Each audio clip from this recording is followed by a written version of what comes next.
سیدنا اکرمہ رضی اللہ تعالیٰ عنہ فرماتے ہیں کہ ایک ملک کا بادشاہ بہت ظالم اور کنجوس تھا، بڑا ظالم بادشاہ، اور ایسا عجیب و غریب کنجوس کہ اس نے اعلان کر دیا کہ میرے ملک میں اگر کسی نے مسکین یا فقیر کو صدقہ کیا تو اس کے کوئی غریب کی مدد نہ کرے، اگر ایسا کوئی کرے گا تو میں اس کے ہاتھ کاٹ دوں گا۔ یعنی خود غریب کی مدد بھی نہیں کرنی اور پورے ملک میں بھی کوئی غریب کی مدد نہ کرے۔ بڑا عجیب و غریب اعلان تھا۔ اچھا جناب، اب ایک خاتون تھی، لوگ تو خوف سے ڈر گئے تھے، کوئی صدقہ نہیں دے رہا تھا، کوئی خیرات نہیں دے رہا تھا۔ ایک دن فقیر مجبور ہو کر ایک عورت کے پاس آیا اور کہا مجھے اللہ کی راہ میں کچھ دو، میں بہت بھوکا ہوں، کھانے کے لیے کچھ نہیں۔ وہ عورت نے بھی بادشاہ کا اعلان سنا ہوا تھا، وہ بھی ڈری ہوئی تھی، اس نے بھی صدقہ دینے سے اس نے سوچا کہ صدقہ دوں گی تو میرے بھی ہاتھ کٹ جائیں گے، لیکن فقیر نے کہا مجھے اللہ عز و جل کی رضا کی خاطر کچھ تو کھانے کو دے دو۔ وہ التجا کرتا رہا، آخر اس عورت کے دل میں رحم آ گیا، اس عورت نے اس فقیر کو صدقہ دے دیا، کھانے کو دے دیا۔ اب 2 روٹیاں دی اسے کھانے کو، فقیر روٹیاں لے کر دعائیں دیتا ہوا چلا گیا۔ بادشاہ کو پتہ چل گیا کہ ملک میں ایک ایسی عورت ہے جس نے کسی فقیر کو صدقہ دیا۔ اس نے اپنے بندے بھیجے اور اس خدا ترس رحم دل عورت کے دونوں ہاتھ کاٹ دیے گئے، اس کے دونوں ہاتھ کٹ گئے۔ اب میٹھے اسلامی بھائیوں، کچھ عرصے کے بعد بادشاہ نے اپنی والدہ سے کہا کہ مجھے اپنی مملکت کی سب سے حسین لڑکی سے شادی کرنی ہے۔ اس کی ماں نے جب معلومات کروائی تو پتہ چلا پورے ملک میں ایک لڑکی سب سے زیادہ حسین ہے، مگر اس میں ایک خامی یہ ہے کہ اس کے دونوں ہاتھ نہیں ہیں۔ اس نے بادشاہ سے کہا، بادشاہ نے لڑکی کو دیکھا، اسے پسند آئی، اس سے شادی کر لی اور وہ عورت اب ملکہ بن گئی۔ جس نے 2 روٹیاں صدقہ کی، ہاتھ کٹ گئے، اب وہ بادشاہ کی زوجہ بن گئی۔ بڑی زندگی آرام سے گزرنے لگی، مگر ایک اور امتحان اس کی زندگی میں باقی تھا۔ پھر کیا ہوا کہ کیونکہ اور بھی اس کی بیویاں تھیں بادشاہ کی، نئی نویلی دلہن کے ساتھ بادشاہ بہت وقت گزارتا، بڑی نوازشات کرتا، دوسری جو بیویاں تھیں وہ حسد کرتی تھیں۔ ایک مرتبہ بادشاہ طویل عرصے کے لیے ملک سے باہر گیا تو بادشاہ کی بیویوں کو اچھا موقع ملا، انہوں نے بادشاہ کو خط میں لکھا کہ تمہارے پیچھے تمہاری جو بیوی ہے، نئی دلہن جو ہے، وہ برے کام کرتی ہے، اس کا کردار اچھا نہیں۔ بادشاہ نے بغیر کسی تحقیق کے حکم دے دیا کہ میری بیوی کو اٹھایا جائے اور جنگل میں پھینک دیا جائے، محل سے نکال کر جنگل میں پھینک دو۔ اب وہ عورت جنگل میں پہنچ گئی، بیابان جنگل تھا، اس کا ایک بیٹا بھی ہو گیا تھا بادشاہ سے۔ اب اتنی دیر میں میرے میٹھے اسلامی بھائیوں، وہ عورت اس جنگل میں نہر میں پانی پینے کے لیے جھکی تو اس کے ہاتھ سے وہ بچہ بھی پانی میں گر گیا، زور زور سے رونے لگی، بچہ بھی پانی میں ہے، دونوں ہاتھ بھی نہیں ہیں، پکارے تو کسے پکارے؟ اچانک 2 خوبصورت نوجوان آئے، انہوں نے کہا آپ کیوں رو رہی ہیں؟ کہا میرا بچہ پانی میں چلا گیا ہے۔ اس نے فوراً اس نوجوان نے آگے جا کر اس بچے کو پانی سے نکالا، کہا اور آپ کو کچھ چاہیے تو بتائیے، کوئی اور آپ کی خواہش ہو تو بتائیے، کچھ اور آپ دعا کرنا چاہیں تو۔ اس عورت نے کہا کہ میرے ہاتھ مجھے واپس مل جائیں۔ ان نوجوانوں نے دعا کی، اللہ تعالیٰ نے دونوں ہاتھ بھی اسے واپس کر دیے۔ اب ان نوجوانوں نے اس عورت کو کہا کہ آپ جانتی ہیں ہم کون ہیں، ہم دونوں کون ہیں؟ تو عورت نے کہا میں تو نہیں جانتی، البتہ یہ معلوم ہے آپ کی برکت سے میرا بچہ بھی مل گیا، میرے ہاتھ بھی واپس آ گئے۔ وہ 2 نوجوان کہتے ہیں ہم تیری وہی 2 روٹیاں ہیں جو تو نے غریب سائل کو دی تھی۔ صدقہ اللہ کی راہ میں خرچ کرنا کب کہاں کام آتا ہے۔ اس عورت کو 2 روٹیوں کے بدلے 20 روٹیاں نہیں ملیں، حضرت رابعہ بصریہ کو 20 روٹیاں ملی تھیں۔ ہو سکتا ہے کوئی کیلکولیشن کرنے والا کہے یار میں 1000 روپے دوں گا 1 لاکھ روپے مل جائیں گے، نہیں ملے، مگر اس کو ہاتھ واپس مل گئے، بچہ واپس مل گیا۔ کیا معلوم مجھ پر اور آپ پر کوئی بلا آنے والی ہو، کوئی مصیبت آنے والی ہو، کوئی بیماری آنے والی ہو، اگر اللہ کی راہ میں صدقہ دیں، کسی غریب کی مدد کریں اور اس کے دل سے دعا نکلے اور اللہ کریم ہم سے وہ مصیبت کو ٹال دے تو اے میرے میٹھے اسلامی بھائیوں، حضرت منصور بن عمار رحمۃ اللہ تعالی علیہ ایک روز واز فرما رہے تھے تو کسی حقدار نے 4 درہم کا سوال کیا۔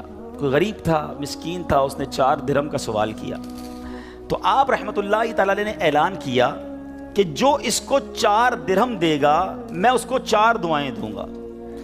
آپ نے، اللہ کے ولی تھے، آپ نے فرمایا جو اس کو 4 درہم دے گا میں اس کو 4 دعائیں دوں گا۔ اس وقت ایک غلام گزر رہا تھا، خود بھی غریب تھا، مگر اللہ کے ولی کی ایک ایسی شاندار آواز سنی کہ 4 دعائیں ملیں گی، تو اس نے کیا کیا، اپنے پاس اس کے 4 درہم تھے، وہ اس نے غریب کو دے دیے، اس سائل کو دے دیے۔ تو حضرت نے کہا کہ اب بتاؤ کون سی 4 دعائیں کروانی ہیں؟ کہ حضرت پہلی دعا تو کر دیں کہ میں غلامی سے آزاد کر دیا جاؤں، غلام ہوں، غلامی سے میری آزادی ہو جائے۔ نمبر 2، مجھے ان درہم کا بدلہ بھی مل جائے، 4 درہم دے تو دیے، مجھے اس کا بدلہ بھی مل جائے۔ تیسری دعا حضور یہ کر دیں مجھے اور میرے آقا کو توبہ نصیب ہو جائے۔ چوتھی دعا یہ کر دیں کہ میری، میرے آقا کی، آپ کی اور تمام حاضرین کی بخشش ہو جائے۔ 4 بڑی پیاری دعائیں کروا لی اس نے جناب۔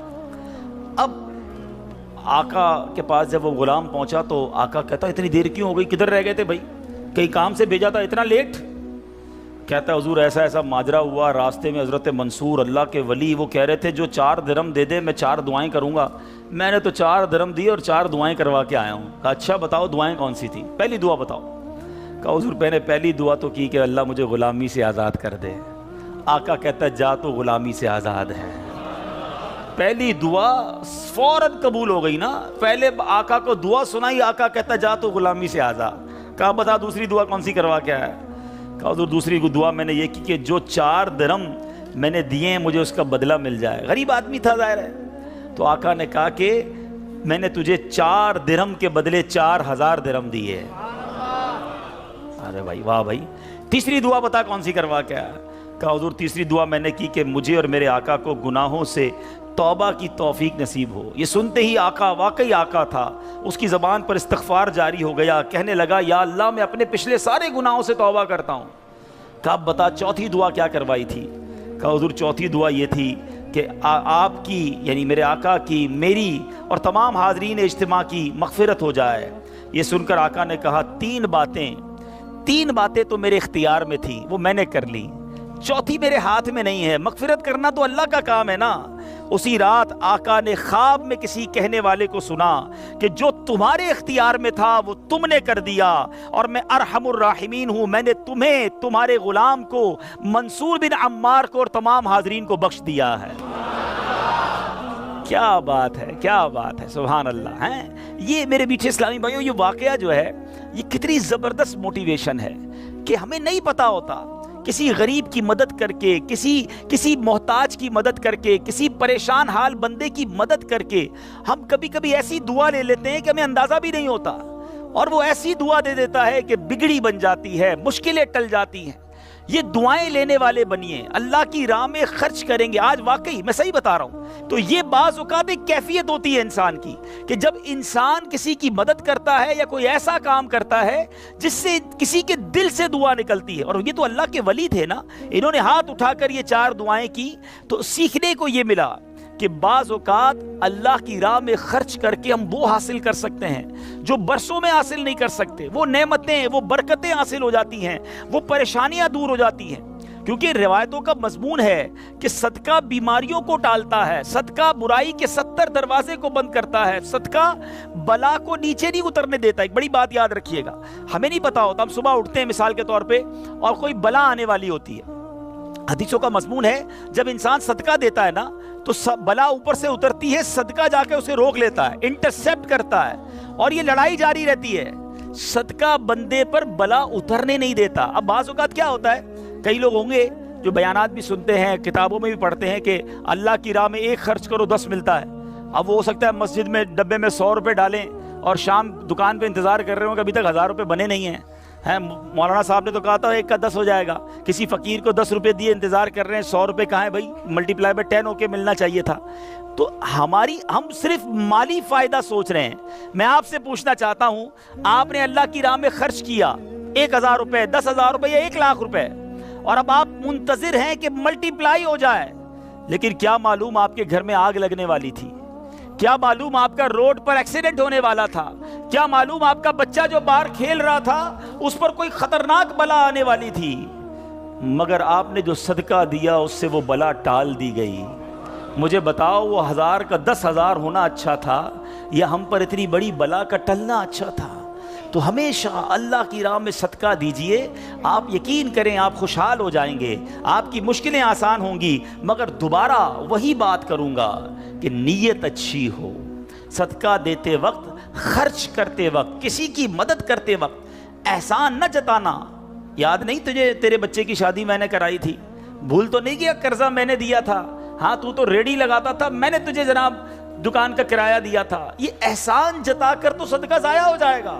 یا ایھا الذین آمنوا لا تبطلوا صدقاتکم بالمن والاذی، اے ایمان والو اپنے صدقے ضائع نہ کرو احسان جتا کر، تکلیف پہنچا کر۔ تو کچھ لوگ صدقہ دیتے بھی ہیں، مدد کرتے بھی ہیں، پھر ساری زندگی جتا رہے ہوتے ہیں، تو یہ بربادی ہے، یہ نہ کریں۔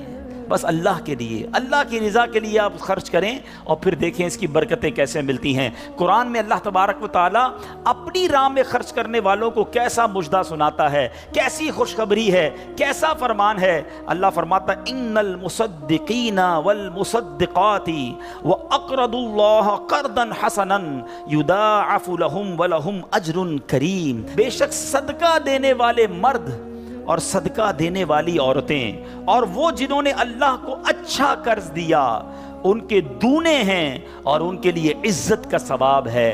اب کمال یہ ہے، یہ ایک جگہ نہیں، قرآن میں کئی جگہ اللہ تبارک و تعالیٰ نے قرض کا لفظ استعمال کیا ہے۔ کوئی اللہ کو جو اچھا قرض دے؟ مجھے ایک بات بتائیے، میں آپ میں سے کسی کو کوئی 10,000 روپے رکھوائے اور تھوڑے دنوں بعد کہے کہ ذرا وہ 10,000 میں سے 5,000 روپے دے دو، تو اس 5,000 دینے والے نے کوئی کمال کیا؟ اس کا تو کوئی کمال نہیں نا، پیسے میرے تھے اور میں نے کہا کہ میرے 10,000 میں سے 5,000 مجھے دے دو، کیا کمال کیا؟ میرے پیسے تھے واپس دے دیے۔ مگر اللہ کی شان دیکھو، اللہ کی کرم نوازی دیکھو، شان کریمی دیکھو، ہم سب کو دانا دانا اس نے دیا ہے۔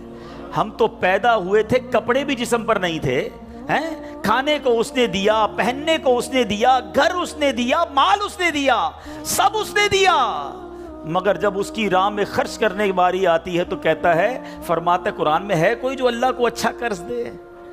اللہ کا مال ہے، ہم نے کیا کمال کرنا تھا؟ ہم خرچ کرتے، وہ کچھ بھی نہ دیتا اس کے بدلے، پھر بھی اسی کا مال تھا، مگر مہربانی دیکھو، مال بھی وہ دیتا ہے، توفیق بھی وہ دیتا ہے، خرچ کریں تو ثواب بھی وہی دیتا ہے، عطا بھی وہی کرتا ہے۔ اور علماء نے بڑی زبردست اس پہ ڈیبیٹ کی ہے، مفسرین نے بحث کی ہے کہ جناب ان آیتوں میں قرض کا لفظ کیوں لایا گیا؟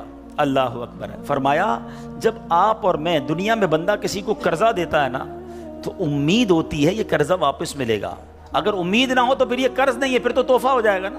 آپ کسی کو تحفہ دے دیں تو آپ کو پتہ یہ واپس نہیں آئے گا، لیکن قرضہ دیتے وقت آپ طے کرتے ہیں کتنے دنوں میں دو گے، کب دو گے، کیسے لوٹاؤ گے، تھوڑی بندہ معلومات بھی کرتا ہے، یار قرضہ دے رہا ہوں واپس ملے گا نہیں ملے گا۔ تو قرض کے جب بھی لفظ لون آئے گا، قرض آئے گا، اس کا مطلب یہ کہ یہ واپس ملنا ہے۔ تو اللہ نے قرآن میں گویا وعدہ فرما لیا ہے کہ تم جو میری راہ میں خرچ کرتے ہو، یہ اللہ کو قرض دینا ہے، یہ تمہیں واپس ملے گا، یہ لوٹایا جائے گا اور زیادہ دیا جائے گا۔ تو ہمیں اللہ کی راہ میں خرچ کرتے وقت یہ ذہن رکھنا چاہیے۔ سبحان اللہ۔ اب بانٹنے سے کیا گھٹتا ہے؟ بڑی خوبصورت حدیث پاک ہے، ذرا سمجھیے گا۔ ایک بار حضرت عائشہ صدیقہ رضی اللہ تعالی عنہا سے مروی ہے کہ اہل بیت نے، نبی پاک کے گھر والوں نے ایک بکری ذبح کی اور پیارے آقا علیہ الصلوۃ والسلام تشریف لائے، بکری ذبح کی اور انہوں نے کچھ تقسیم بھی کر دی۔ حدیث کا مضمون ہے، نبی پاک آئے اور ارشاد فرمایا کہ اے عائشہ کیا بچا ہے؟ بکری کو کاٹا تھا، تقسیم کی، کیا بچا ہے؟ عرض کی گئی کہ حضور کاندھے کے سوا کچھ نہیں بچا ہے، کاندھے کا گوشت بچا لیا گیا ہوگا، باقی بانٹ دیا۔ نبی پاک نے ایک جملے میں ساری بات سمجھا دی، اگر آپ سمجھ جائیں۔ آقا نے فرمایا عائشہ کاندھے کے سوا سب بچ گیا ہے۔ بات آ رہی ہے سمجھ میں؟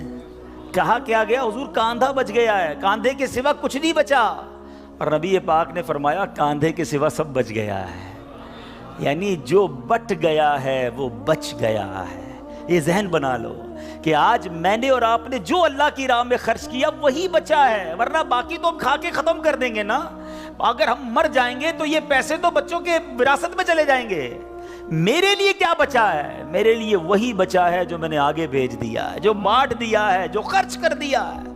عقل اگر آ جائے ہمیں، اللہ کرے کہ ہمیں اس بات کی سمجھ آ جائے کہ آج اگر خوشحالی ہے، آج اگر مال جیب میں ہے، بینکوں میں پڑا ہے، گھر خالی پڑے ہیں، یہ خالی پڑے رہ جائیں گے اور میں دنیا سے چلا جاؤں گا۔ اگر میں چاہتا ہوں یہ آخرت کے اکاؤنٹ میں جمع ہو جائیں، میں یہ پیسہ لے کر جنت میں جاؤں اور اس پیسوں کے بدلے جنت کی نعمتیں کما لوں، تو مجھے یہاں یہ اللہ کی راہ میں خرچ کرنا پڑے گا۔ اور یہ بات میں نہیں کہہ رہا، آپ اور میں یہاں رہنے والے بھی، یہاں بھی کمیٹی ڈالی جاتی ہوگی، BC ہوتی ہوگی کہ تھوڑے تھوڑے پیسے جس میں جمع ہوتے ہیں اور وقت پر مل جاتے ہیں، انسان کمیٹی ڈالتا ہے کہ یار کبھی برے وقتوں میں کام آئے گی، بچی کی شادی میں کام آئے گی۔ ایسا ہوتا ہوگا نا آپ کے یہاں بھی۔ اب میں آپ کو حدیث قدسی سناتا ہوں۔ حدیث قدسی ہے جس کا مضمون ہے، اے ابن آدم اپنا مال میرے پاس جمع کرا دے۔ اللہ فرماتا ہے، اے ابن آدم اپنا مال میرے پاس جمع کرا دے، نہ جلے گا، نہ ڈوبے گا، نہ کم ہوگا، میں تجھے